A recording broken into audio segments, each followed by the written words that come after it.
देशवासियों, नमस्कार। मन की बात में आपका स्वागत है, अभिनंदन है।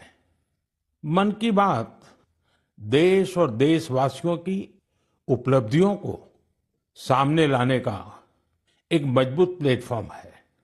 देश ने ऐसी ही उपलब्धि अभी दिल्ली में हुई ग्लोबल एआई इम्पैक्ट समिट के दौरान देखी। कई देशों के नेता, उद्योग जगत के लीडर्स, इनोवेटर्स और स्टार्टअप सेक्टर से जुड़े लोग एआई इम्पैक्ट समिट के लिए भारत मंडपम में एकत्र हुए। आने वाले समय में एआई की शक्ति का उपयोग दुनिया किस प्रकार करेगी, इस दिशा में यह समिट एक टर्निंग पॉइंट साबित हुई है।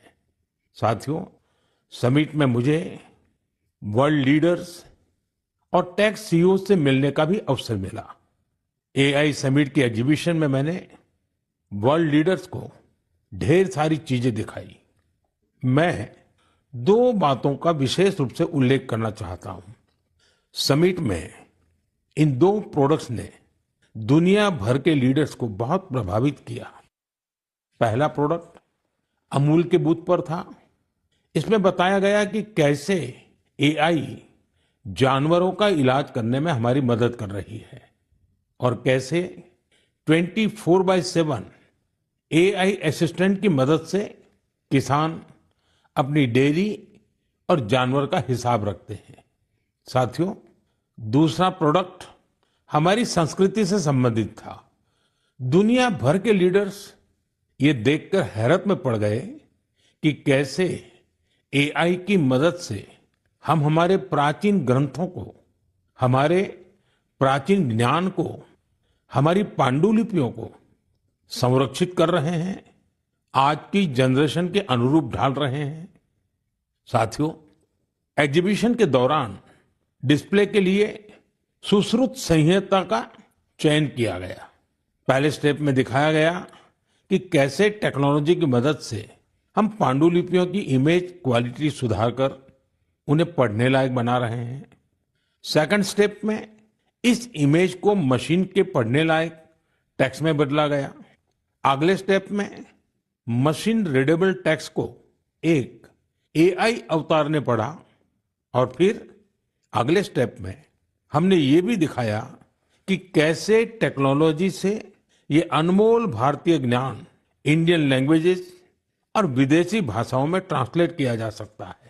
भारत के प्राचीन ज्ञान को आधुनिक अवतार के माध्यम से जानने में वर्ल्ड लीडर्स ने बहुत दिलचस्पी दिखाई। साथियों, इस समिट में दुनिया को एआई के क्षेत्र में भारत की अद्भुत क्षमताएं देखने को मिली है। इस दौरान भारत ने 3 made in India AI model भी लॉन्च किए। ये अपने आप में अब तक की सबसे बड़ी एआई समिट रही है। इस समिट को लेकर युवाओं का जोश और उत्साह देखते ही बन रहा था। मैं सभी देशवासियों को इस समिट की सफलता की बधाई देता हूं। साथियों, मैं अक्सर कहता हूं, जो खेले वो खिले। खेल हमें जोड़ता भी है। आजकल आप T20 वर्ल्ड कप के मैच देख रहे होंगे और मुझे पक्का विश्वास है कि मैच देखते हुए कई बार आंखें किसी खास खिलाड़ी पर टिक जाती होंगी। जर्सी किसी और देश की होती है, लेकिन नाम सुनकर लगता है कि अरे, ये तो अपने देश का है। तब दिल के किसी कोने में एक हल्की सी खुशी आती है, क्योंकि वो खिलाड़ी भारतीय मूल का होता है और वो उस देश के लिए खेल रहा होता है जहां उसका परिवार बस गया है। वे अपने अपने देशों की जर्सी पहनकर मैदान में उतरते हैं, पूरे मन से उस देश का प्रतिनिधित्व करते हैं। कनाडा की टीम में सबसे ज्यादा भारतीय मूल के खिलाड़ी हैं। टीम के कप्तान दिलप्रीत बाजवा का जन्म पंजाब के गुरदासपुर में हुआ था। नवनीत धालीवाल चंडीगढ़ के हैं। इस लिस्ट में हर्ष ठाकर, श्रेयस मोवा जैसे कई नाम हैं जो कनाडा के साथ साथ भारत का भी गौरव बढ़ा रहे हैं। अमेरिका की टीम में कई चेहरे भारत के घरेलू क्रिकेट से निकले हुए हैं। अमेरिकी टीम के कप्तान मोनांग पटेल गुजरात की अंडर 16 और अंडर 18 टीम के लिए भी खेल चुके हैं। मुंबई के सौरभ, हरमीत सिंह, दिल्ली के मिलिंद कुमार, ये सब अमेरिकी टीम के शान है। ओमान की टीम में आज कई चेहरे हैं जो पहले भारत के अलग अलग राज्यों में खेल चुके हैं। जतिंदर सिंह, विनायक शुक्ला, करण, जय, आशीष जैसे खिलाड़ी ओमान क्रिकेट की मजबूत कड़ी है। न्यूजीलैंड, यूएई और इटली की टीमों में भी भारतीय मूल के खिलाड़ी अपनी जगह बना रहे हैं। ऐसे कितने ही भारतीय मूल के खिलाड़ी हैं जो अपने देश का गौरव बढ़ा रहे हैं, वहां के युवाओं के लिए प्रेरणा बन रहे हैं। भारतीयता की यही तो विशेषता है। भारतीय जहां भी जाते हैं अपनी मातृभूमि की जड़ों से जुड़े रहते हैं और अपनी कर्मभूमि यानी जिस देश में रहते हैं उसके विकास में भी सहयोग करते हैं। मेरे प्यारे देशवासियों, किसी भी माता पिता के लिए अपने बच्चे को खोने से बड़ा दुख कुछ और हो ही नहीं सकता। छोटे से बच्चे को खोने का दुख तो और भी गहरा होता है। कुछ ही दिन पहले हमने केरला की एक नन्ही मासूम आलिन शेरिन अब्राहम को खो दिया है। महज 10 महीनों में वो इस दुनिया से चली गई। कल्पना कीजिए, उसके सामने पूरी जिंदगी थी जो अचानक खत्म हो गई। कितने ही सपने और खुशियां अधूरी रह गई। उसके पेरेंट्स जिस पीड़ा से गुजर रहे होंगे उसे शब्दों से व्यक्त नहीं किया जा सकता है। लेकिन इतने गहरे दर्द के बीच भी आलिन के पिता अरुण अब्राहम और मां शेरिन ने एक ऐसा फैसला लिया जिससे हर देशवासी का हृदय उनके प्रति सम्मान से भर गया है। उन्होंने आलिन के अंगदान का फैसला किया। इस एक फैसले से पता चलता है कि उनकी सोच कितनी बड़ी है और व्यक्तित्व कितना विशाल। एक तरफ वे अपनी बच्ची को खोने के शोक में डूबे थे, तो वहीं दूसरों की मदद का भाव भी उनमें भरा था। वे चाहते थे कि किसी भी परिवार को ऐसा दिन देखना न पड़े। आलिन शेरिन अब्राहम आज हमारे बीच नहीं है, लेकिन उसका नाम देश के कम उम्र की ऑर्गन डोनर्स में जुड़ गया है। साथियों, इन दिनों भारत में ऑर्गन डोनेशन को लेकर जागरूकता लगातार बढ़ रही है। इससे उन लोगों की मदद हो रही है जिन्हें इसकी जरूरत है। इसके साथ ही देश में मेडिकल रिसर्च को भी बल मिल रहा है। इस दिशा में कई संस्थाएं और लोग असाधारण कार्य कर रहे हैं। साथियों, केरला की आलिन की तरह ही ऐसे बहुत से लोग हैं जिन्होंने ऑर्गन डोनेशन के जरिए किसी को दूसरा जीवन दिया है। जैसे दिल्ली की लक्ष्मी देवी जी हैं। उन्होंने बीते वर्ष केदारनाथ की यात्रा की। इसके लिए उन्हें 14 किलोमीटर की ट्रैकिंग करनी पड़ी। आपको ये जानकर हैरानी होगी कि उन्होंने यह यात्रा हार्ट ट्रांसप्लांट के बाद की। उनका हार्ट केवल 15% ही काम कर रहा था। ऐसे में उन्हें एक डोनर का हार्ट मिला जिसकी मृत्यु हो गई थी। इसके बाद तो उनका जीवन ही बदल गया। पश्चिम बंगाल के गौरांग बनर्जी 2 बार नाथुला गए हैं। ये समुद्र तल से 14,000 फीट की ऊंचाई पर है। और खास बात यह है कि उन्होंने यह उपलब्धि लंग ट्रांसप्लांट के बाद हासिल की। राजस्थान में सीकर के रामदेव सिंह जी को किडनी ट्रांसप्लांट कराना पड़ा था। आज वे स्पोर्टिंग एक्टिविटी में कमाल कर रहे हैं। साथियों, आपको इस तरह के बहुत से प्रेरक उदाहरण देखने को मिल जाएंगे। इससे यह बात फिर साबित होती है कि किसी एक की नेक पहल न जाने कितने लोगों की जिंदगी बदल सकती है। मैं उन सभी लोगों की हृदय से सराहना करता हूं जिन्होंने ऐसे नेक कार्य किए हैं। मेरे प्यारे देशवासियों, आजादी के अमृत महोत्सव के दौरान मैंने लाल किले से पंच प्राणों की बात कही थी। उनमें से एक है गुलामी की मानसिकता से मुक्ति। आज देश गुलामी के प्रतीकों को पीछे छोड़कर भारत की संस्कृति से जुड़ी चीजों को महत्व देने लगा है। इस दिशा में हमारे राष्ट्रपति भवन ने भी एक महत्वपूर्ण कदम उठाया है। कल यानी 23 फरवरी को राष्ट्रपति भवन में राजाजी उत्सव मनाया जाएगा।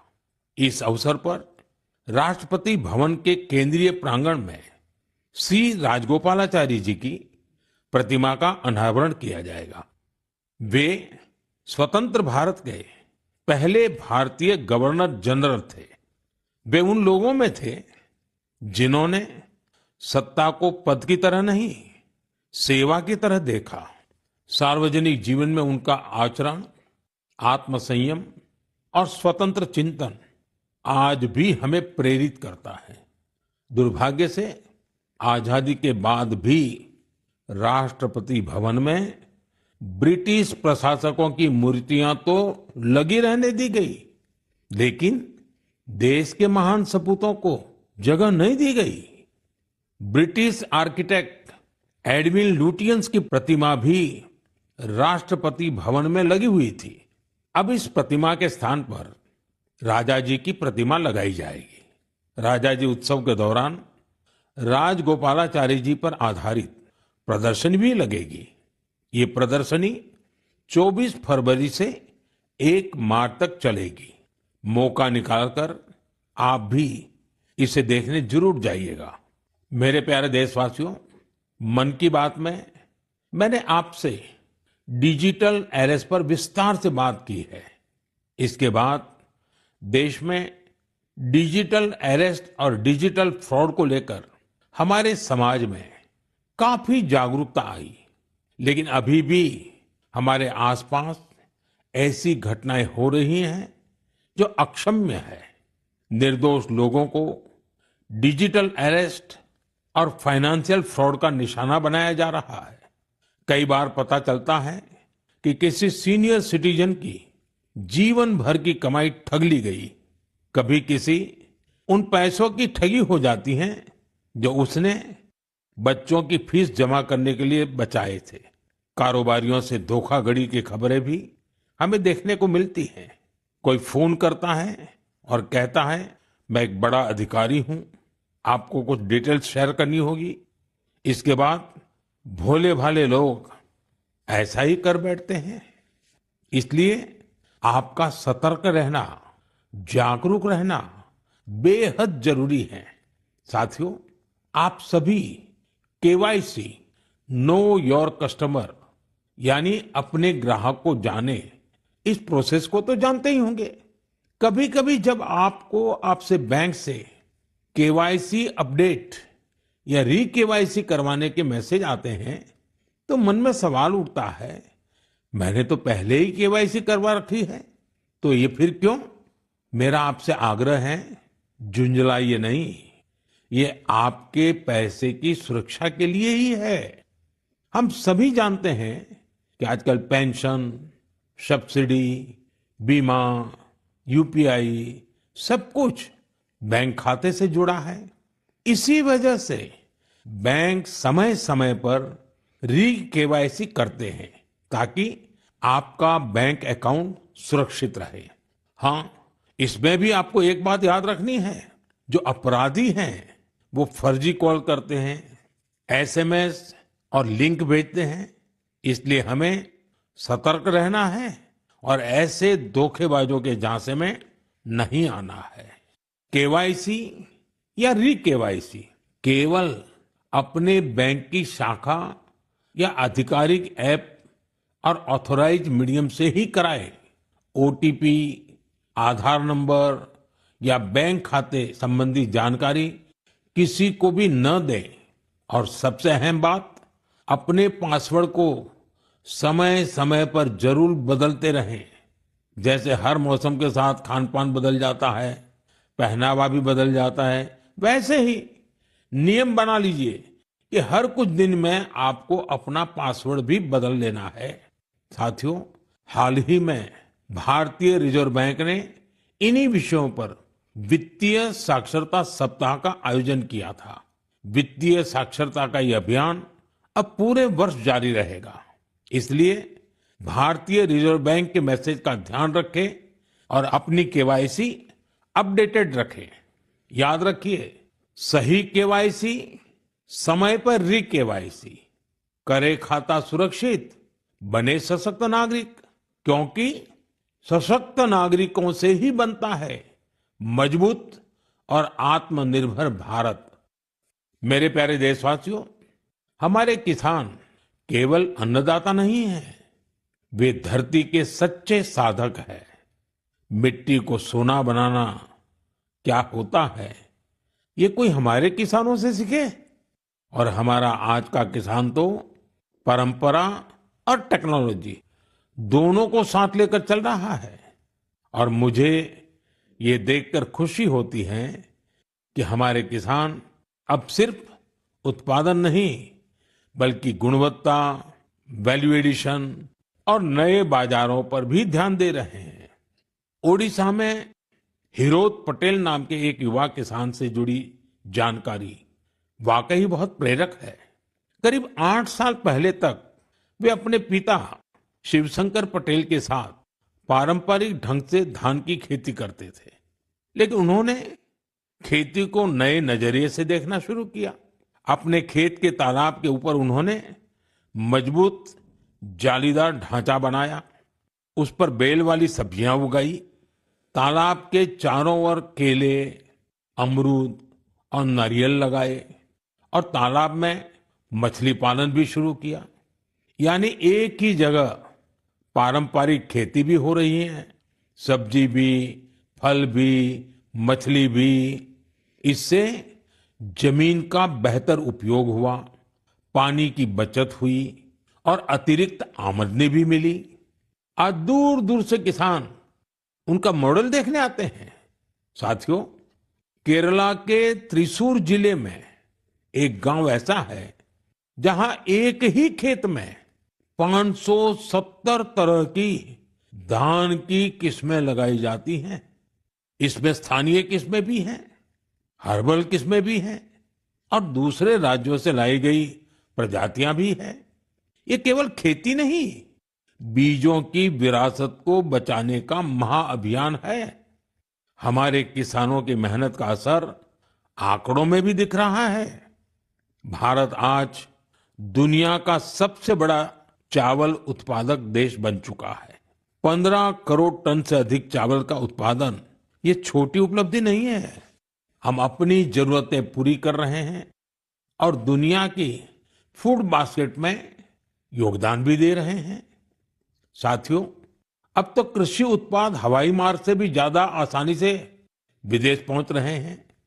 कर्नाटका के नंजनगुड केले, मैसूरू पान के पत्ते और इंडी नींबू को मालदीव भेजा गया। ये उत्पाद अपने स्वाद और गुणवत्ता के लिए जाने जाते हैं और इन्हें जीआई टैग भी मिला है। आज का किसान क्वालिटी भी चाहता है, क्वांटिटी भी बढ़ा रहा है और अपनी पहचान भी बना रहा है। मेरे प्यारे देशवासियों, पिछले वर्ष इसी समय महाकुंभ की अद्भुत तस्वीरें आपको जरूर याद होगी।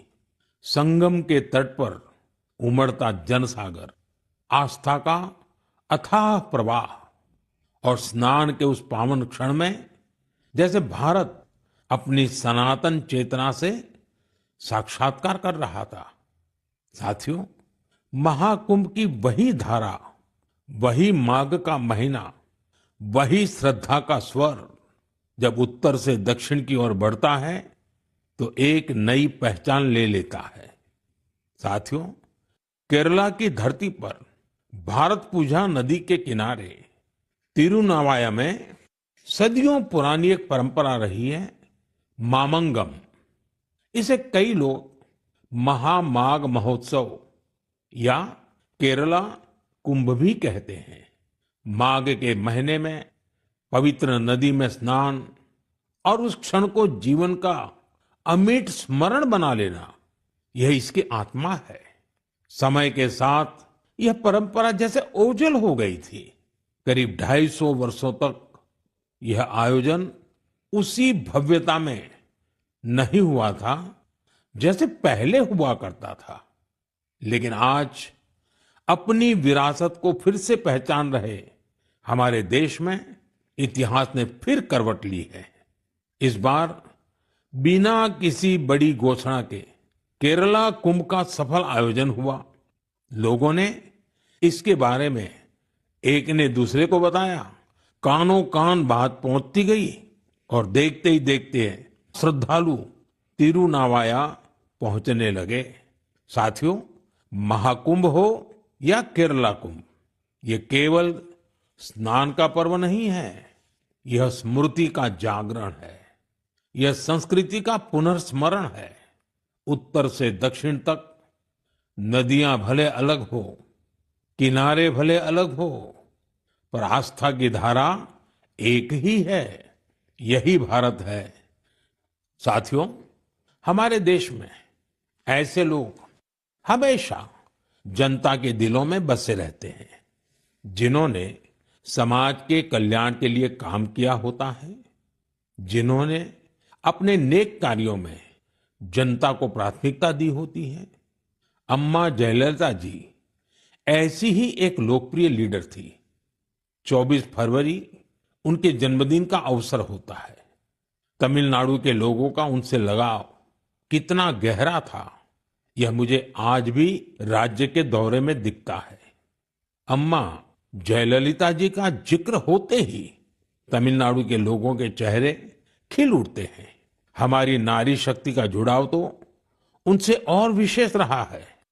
ऐसा इसलिए भी है क्योंकि सरकार में रहते हुए उन्होंने माताओं, बहनों और बेटियों के लिए कई सराहनीय प्रयास किए। राज्य में कानून व्यवस्था को दुरुस्त रखने के लिए भी उन्होंने बहुत ठोस कदम उठाए थे। देशभक्ति की भावना उनमें कूट-कूट कर भरी थी। इसके साथ ही भारत की सांस्कृतिक विरासत पर उन्हें बहुत गर्व था। अम्मा जयललिता जी के साथ हुई हर मुलाकात, हर प्रकार की बातचीत मेरे मन में आज भी ताजा है।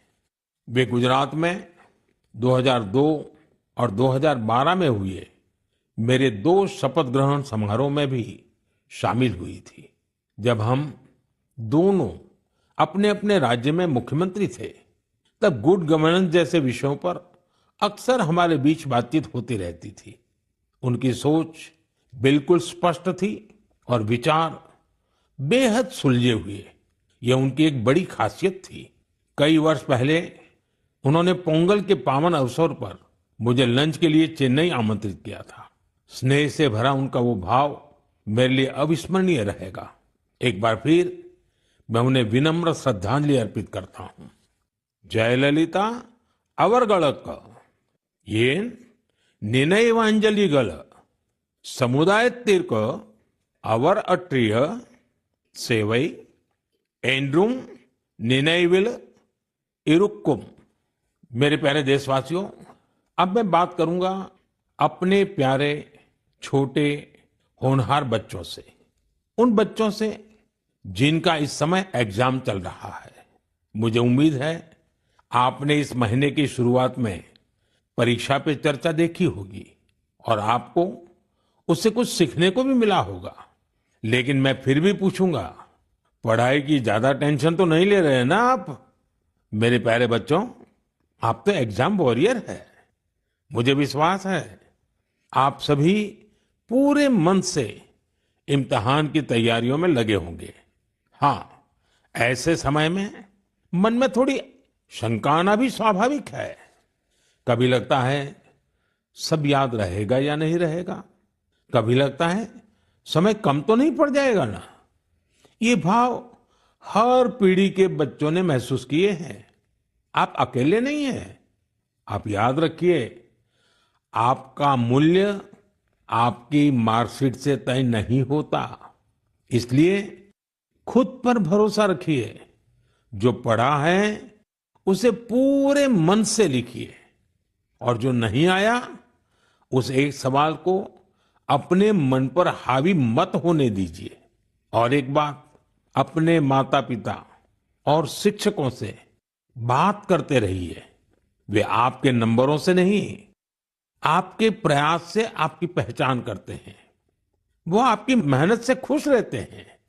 मुझे पूरा भरोसा है कि आप परीक्षा में भी सफल होंगे और अपने जीवन में भी सफलता की नई ऊंचाई प्राप्त करेंगे। साथियों, इन दिनों रमजान चल रहा है।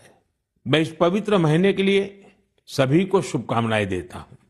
कुछ ही दिनों बाद होली का पर्व भी आ रहा है, यानी रंग, गुलाल और हंसी खुशी से भरा समय दस्तक देने वाला है। आप सभी अपने परिवार और अपनों के साथ खुशी के साथ सारे त्योहार मनाएं। और हाँ, कुछ मंत्र हमेशा याद रखें, जैसे वोकल फॉर लोकल। हमारे होली के त्योहारों में या अन्य कोई भी त्योहार में अनेक ऐसे साजो सामान घुस गए हैं जो विदेशी हैं। इन्हें त्योहारों से दूर रखिए, होली से भी दूर रखिए, स्वदेशी अपनाइए। जब आप स्वदेशी खरीदते हैं तो देश को आत्मनिर्भर बनाने के अभियान में भी मदद करते हैं। साथियों, मुझे हर महीने मन की बात के लिए आपके ढेरों सुझाव मिलते हैं। आपके भेजे गए संदेशों से हमें देश के कोने कोने में छिपी अद्भुत प्रतिभाओं के बारे में पता चलता है। निजी स्वार्थ से उठकर समाज के लिए कुछ करने की अनेक प्रेरणादायी गाथाएं आपके माध्यम से देश भर के लोगों तक पहुंची हैं। आप ऐसे ही अपने प्रयास जारी रखें। मुझे आपके संदेशों का इंतजार रहेगा। मैं एक बार फिर आपको और आपके परिवार को आने वाले त्योहारों की अनेक अनेक शुभकामनाएं देता हूं। बहुत बहुत धन्यवाद। नमस्कार।